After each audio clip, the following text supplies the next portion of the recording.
everyone. See, actually, the chapter 1 of class 11th accountancy we were studying, children. That chapter is meaning and objective of accounting. Okay. Here we have learned about what are the definitions of accounting and what are the objectives of accounting. Okay, and many more things I added. If you have not watched the previous video, please watch them carefully. Okay. So welcome children. Now in the next topic, that is the functions of accounting children. अब accounting के अंदर हम कौन से functions करते हैं? I already told you the definition. Many more the functions are taken from straight away from the definition itself. So see what is the main function, what are the main functions of accounting? First function is maintaining complete and systematic records. Okay children, you know that first of all we find out what are the transactions which can be termed in the terms, which can be measured in the terms of money. So first of all we need to measure them, we need to identify them transactions. Okay, afterwards we are recording them, recording in the means of that by passing the journal entries. Okay, afterwards we are posting them into ledgers. Okay, so these are called what, maintaining complete and systematic record. हमें उसको complete और systematic record करना है, means हमें उसको generalized करना है transaction को, मनी ट्रांजेक्शन को, और उसके बाद उनको लेजर्स बना करके उनको पोस्ट कर देना है. लेजर मीन्स उनके अकाउंट बना करके. I already told you there are 3 types of account for the basic. Okay, number 1 that is your real, personal and nominal. 3 types of accounts are there. So according to that we will post them.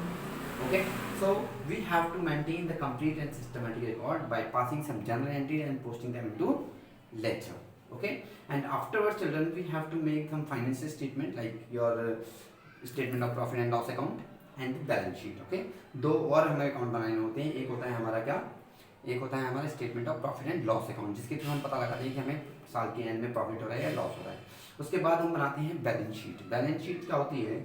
वो एक record होती है assets का और liabilities का. Okay, liabilities means जो हमें चुकानी है, okay, which we have to pay, and assets means which we have in the end of the year of the financial. We have the asset like cash in hand कितना है, cash in bank कितना है, bank balance कितना है, ठीक है, हमारे पास कितना स्टॉक बचा हुआ है. ये सब हमारे जो है एक रिकॉर्ड के अंदर आता है. तो हमें एक सिस्टमेटिक रिकॉर्ड बनाना होता है ताकि हम फर्दर इन्फॉर्मेशन कलेक्ट कर पाएँ. Okay, I hope you understood about this maintaining complete and systematic record.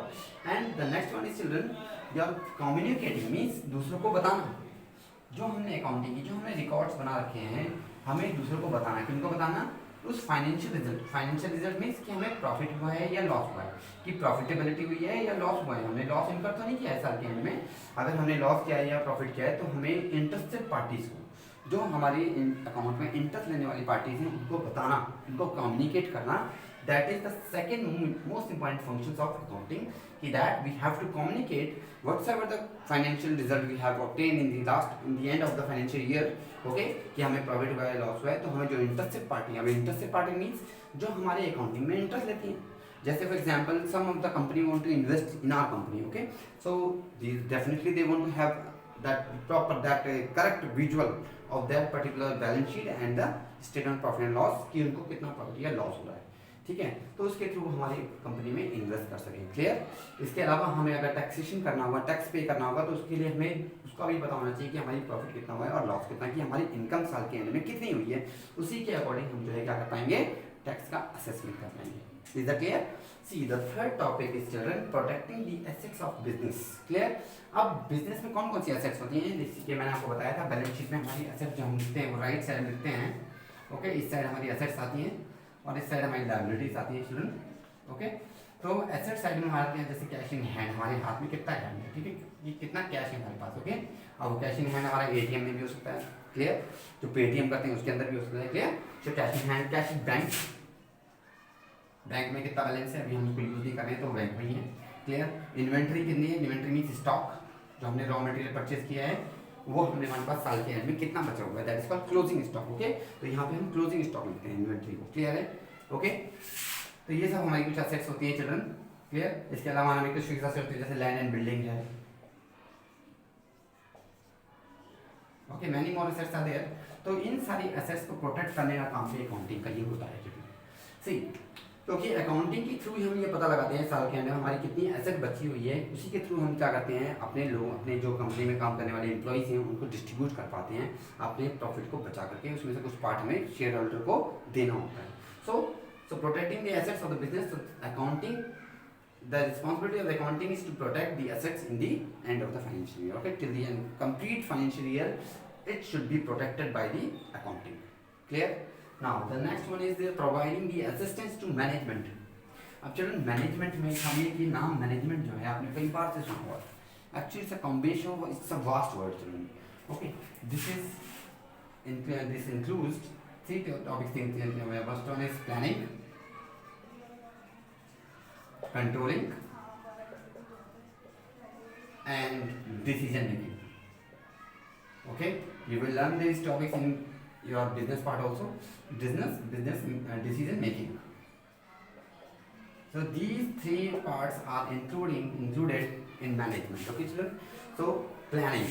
अब प्लानिंग क्या चीज़ होती है कि हमने क्या करा है कि हमारे दिमाग में एक ऑब्जेक्टिव होता है कि हमें उस गोल को अचीव करना है. ठीक है, उस गोल को अचीव करने के लिए हमें क्या करनी है, एक प्लानिंग करनी है कि हम किस सिस्टमेटिक वे में प्लान करें कि साल के एंड में हमें क्या हो, प्रॉफिट हो. कंट्रोलिंग, कि हमें खर्चों को किस तरीके से कंट्रोल करना है. क्लियर, कि हम खर्चों को कंट्रोल करें ताकि हमारा प्रॉफिट ज़्यादा से ज़्यादा हो सके. और लेकिन ध्यान रखिएगा, हमें कंट्रोलिंग ऐसे करनी होती है ताकि हमारी जो प्रोडक्ट हमने बनाया है कंपनी के अंदर, वो बिल्कुल भी उसके हमारी क्वालिटी के अंदर जरा सा भी उसके अंदर दिस एंड दैट नहीं होना चाहिए. Clear, so controlling is that one. Decision making children, अब हमने ये डिसीजन मेकिंग प्रोसेस जो लास्ट टाइम जब हमारी बैलेंस शीट पूरी प्रिपेयर हो जाती है, हमारे statement profit and loss prepare हो जाता है, तो उसके बाद हमें देखना होता है कि हमारे को प्रॉफिट बाय लॉस. ठीक है, तो नेक्स्ट आने वाले ईयर में हम कैसी प्लानिंग करते हैं कि इस साल की बैलेंस शीट के थ्रू कि नेक्स्ट ईयर हमारे को क्या हो, प्रॉफिट हो और अच्छा प्रॉफिट हो. Clear, so that's what decision making. So these three things children are included in management.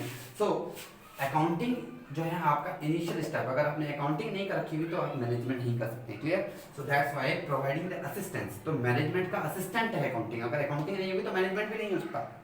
Clear, so this is providing the assistance to management. मतलब मैनेजमेंट को ये क्या करता है, एक असिस्टेंट प्रोवाइड करता है कि उसकी सहायता हो सके, उसकी हेल्प हो सके. See the next one is children trusteeship. Children ये अकाउंटिंग जो है एक तरह का ट्रस्ट होता है. ठीक है, ताकि हमारी कंपनी में जो फंड है, उस कंपनी के फंड को हमें जो है लोगों को देना होता है. जो हमारा प्रॉफिट हुआ है, मैंने आपसे बात कर रहा था कि हमें जब प्रॉफिट होता है तो हमारा एक पूरा एक फंड बन जाता है, उसको हम स्टोर कर देते हैं अपने पास. ठीक है, और उसको हमें किस तरीके से, जो हमारे काम करने वाले लोग हैं, एम्प्लॉइज़ हैं, उनको किस तरह से डिस्ट्रीब्यूट करना है, वो भी अकाउंटिंग ही डिसाइड करता है. तो ये एक तरह का ट्रस्ट है कि इसको लोगों को पता होता है कि हमें इसके ऊपर पूरा ट्रस्ट है कि हमारे इसी की वजह से हमारे को जो है क्या मिलेगा, सारी की सारी सैलरी, सारे प्रॉफिट हमारे को डिस्ट्रीब्यूट होंगे. सो that's why it is called the trusteeship. Clear, company fund को डिस्ट्रीब्यूट करने के लिए. Okay, see the next but not least children, that you are compliance of legal needs. चलिए लीगल नीड्स में भी आपका जो है आपके इनकम टैक्स एक्ट, हमारे कुछ एक्ट होते हैं. देखिए इनकम टैक्स एक्ट. ओके, कि हमें कितना इनकम टैक्स देना है. ठीक है, जीएसटी एक्ट. ठीक है, तो इस एक्ट के थ्रू हमें कितना जीएसटी पे करना है चिल्ड्रन, या कितना कलेक्ट करना है, that depends on the accounting also because of the balance sheet and because of the statement profit and loss. तो ये हम इसके थ्रू ही करते हैं. तो ये लीगल नीड्स के लिए बहुत जरूरी चीज़ है. जो ऑडिटर हमारी कंपनीज में आते हैं चेक करने के लिए हमारी अकाउंटिंग को, वो इसी के ऊपर डिपेंड करते हैं कि हमने कितना ढंग से अपनी बैलेंस शीट को मेंटेन कर रखा है. क्लियर, अगर हमारे कुछ भी फॉल्ट होता है तो उसके थ्रू जो है हमें इसको आंसरेबल होना है कि हमें कितने टैक्स हमने बचाया है, कितनी चोरी की है. तो ये अकाउंटिंग जो है उसके लिए लाइबल है, उसके लिए कंप्लाइंस है. क्लियर, सो जीएसटी क्या होता है चिल्ड्रन. अब देखिए जीएसटी का, जीएसटी फुल फॉर्म आपको पता ही होगी, गुड्स एंड सर्विसेज टैक्स. अगर आप किसी जो है डोमिनोज में भी जा रहे हैं तो वहाँ पे आपको जो है जीएसटी पे करना पड़ता है. क्लियर, अब जीएसटी पे और जीएसटी कलेक्ट कब करते हैं. देखिए बेटा चिल्ड्रन, जीएसटी एक्चुअली जीएसटी पहले हमारी कंट्री में बहुत सारे टैक्स लगते थे. देखिए वैट लगता था, एक्साइज लगती थी, है ना, और हमारे जो है इनडायरेक्ट टैक्सेस लगते थे बहुत सारे, है ना. अब हमारी कंट्री में ये डिसीजन दिया गया कि अगर वन कंट्री है तो हमारे पास सिर्फ एक वन टैक्स होना चाहिए. तो वन कंट्री वन टैक्स, ये हमारा रूल चल रहा है. तो इसी वजह से हमें ये सारे टैक्स को हमने नहीं किया है, हटा दिया है, इस जीएसटी को यहाँ जाएगा. ठीक है, इस जीएसटी से ये फायदा है कि हमारे को बहुत सारे टैक्स अलग अलग पे करने की जरूरत नहीं पड़ेगी, सिर्फ एक टैक्स पे करेंगे, GST. Clear, so this is what GST. Clear, so GST हम कलेक्ट करेंगे और पे करेंगे. पे जब करते हैं बेटा जी, जब हम परचेज करते हैं, अगर हमने कोई भी परचेज किया है गुड को या सेट को, तो हमें वहाँ पे जीएसटी को पे करना होता है. क्लियर, और अगर हमने सेल किया है तो वहाँ पे हमें जीएसटी को कलेक्ट करना होता है. हम जीएसटी कलेक्ट करते हैं. क्लियर, तो this is also for legal needs. ये सब लीगल नीड्स के लिए होती है. हमें लीगल फॉर्मेलिटीज को पूरा करने के लिए हमें अकाउंट की रिक्वायरमेंट होती है. क्लियर है, so this is the most important function of accounting by which we can assess कि how much tax we have to pay or how much tax we have to collect. And the last but not the least children, fixing responsibilities. बेटा ये क्या करता है, हमारी company में जितने भी एम्प्लॉयज़ काम करने वाले होते हैं उनकी रिस्पॉन्सिबिलिटी का ध्यान दिलाता है, ठीक है। ये फिक्स कर देता है, उनको फैसिलिटेट करता है कि आप अपने डिपार्टमेंट में हैं, आप इस चीज़ के लायबल हैं, आपको जैसे प्रोडक्शन डिपार्टमेंट में है या फिर आप जो है आपका डिस्पैच डिपार्टमेंट में है, तो उसकी सारी रिस्पॉन्सिबिलिटी उन्हीं लोगों की होगी जो आपको क्या होंगे, लाइबल होंगे, आंसरेबल होंगे, कि उनको जो है कभी भी अगर दैट होती है कभी भी प्रोडक्शन में या फिर डिस्पैच में, तो उनके आंसरेबल वही लोग होंगे। तो अकाउंटिंग उनको लाइबल बनाती है, उनको फैसिलिटेट करती है कि आपको ये काम करना है। Okay children, so this is how we have understood about the functions of accounting. I hope you liked it. Okay, if you like, please don't forget to like it and subscribe my channel, children. It will be very much helpful, I think so. Okay, if you have any problem, any query, you can ask in the comment section. Okay, thank you so much.